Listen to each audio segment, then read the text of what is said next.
Alors pendant la période où je suis là, au Halles du Faubourg, donc de janvier à juin, ce sera l'enquête.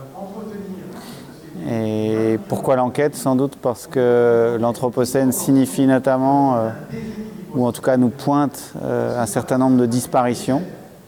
On peut penser à ce qu'on appelle la 6e extinction, c'est-à-dire des disparitions de formes de vie, animales, végétales, qui sont des formes de vie qui non seulement disparaissent, mais sont détruites par un certain nombre de processus humains, une technosphère, une emprise humaine sur les milieux. Et qu'est-ce que l'on fait lorsqu'il y a disparition?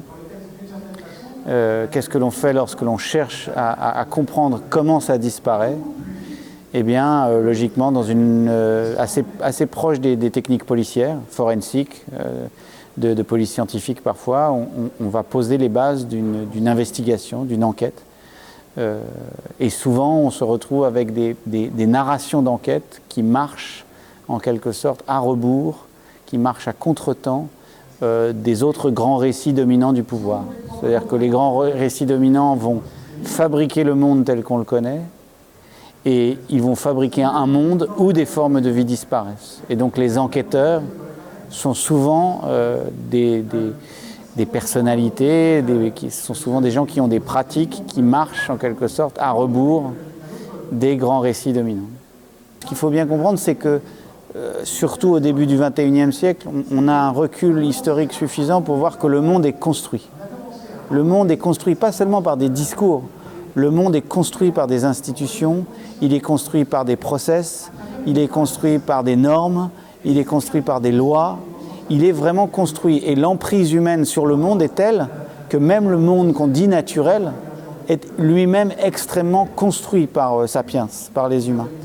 Et donc ce sont ces bâtis, ces construits auxquels nous, dans nos vies quotidiennes, on s'habitue, qui tout d'un coup sont dans le geste d'enquête, tout d'un coup,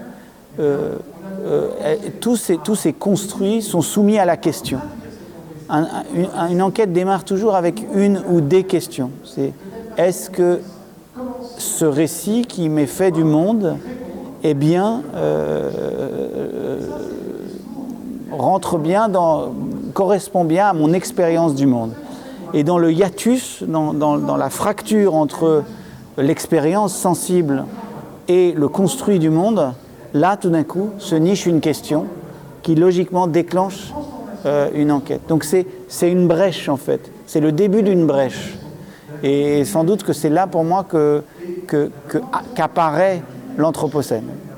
L'Anthropocène, en fait, est un grand mouvement collectif de contre-enquête sur la manière dont nous avons d'habiter terrestrement, dont nous habitons, nous, humains, le monde.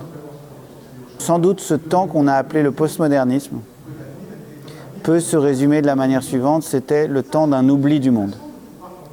C'était le temps d'une urbanité, c'est tout le mouvement démographique vers les villes, d'une sururbanité, d'une métropolisation, et d'un enfermement un peu de l'espèce humaine dans une bulle sémiotique, dans des bulles sémiotiques.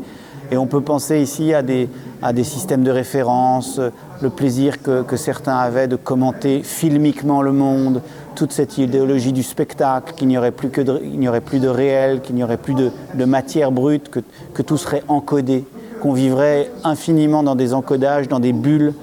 Ce moment postmoderne auquel s'est ajoutée toute la virtualisation, ce que je pourrais appeler aussi le virtualisme, et le virtualisme qui concerne et qui commence en fait à s'accroître, à s'accélérer au cours des années 70, qui continue dans les années 80, qui se déploie dans l'espace digital dans les années 90, et en fait comme une bulle sémiotique, un peu à l'image des bulles spéculatives, des bulles monétaires, et en fait, le moment anthropocène éclabousse, éclate, explose à partir du moment où on prend conscience que cette bulle, bientôt, ne repose plus sur rien, qu'elle a oublié le monde, en fait.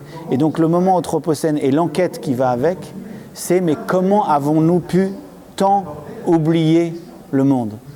quand je dis le monde, c'est un entrelac, ça n'est pas le monde réel postulé, ça n'est pas de la matière, ça n'est pas la terre, c'est juste un entrelac, mais c'est la connexion. C'est la connexion, ce qui a été oublié, c'est la façon dont la matière humaine dépend infiniment, totalement, intégralement de la matière monde, de la matière terre, de la matière océanique, de la matière eau. Et donc le moment d'enquête que je désigne et le moment anthropocène, qui pour moi ne font qu'un, c'est ce temps où on se retourne sur cet oubli pour essayer de revoir, de repenser, de retisser les liens qui avaient été oubliés, les liens au monde, les liens au reste des mondes, à des altérités, à d'autres formes de vie, etc., etc. Donc c'est là qu'on a des infinités d'objets qui vont s'intéresser à la connexion à la Terre, à la question de la Terre, à la question de la zone critique, à la question des destructions d'espèces, à la vie indigène, aux formes de vie animique, etc., etc.